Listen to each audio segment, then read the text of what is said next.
Hello everyone, I'm Sakshi and Bangera from first year ECE department. My startup company name is Easy Life. Product present name is Mobile Cover.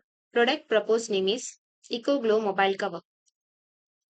Mentioning some of the requirements and feeling about the product has said by the customers during the empathizing activity. It should be eco-friendly. It should consist of the GPS tracker. It should consist of decorative lights, more grip, sensor light which will glow in dark.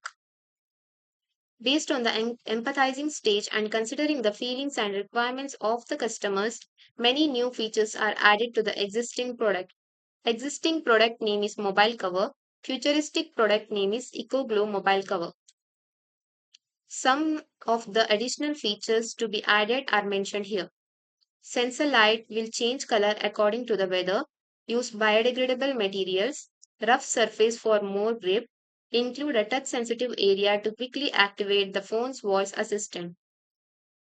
In prototype stage, the real working model has to be manufactured. Due to time constraint, the mentor advised to draw a sketch. The sketch is given below. Now, I request the viewers of this presentation video to comment your opinion to satisfy the testing stage. Thank you.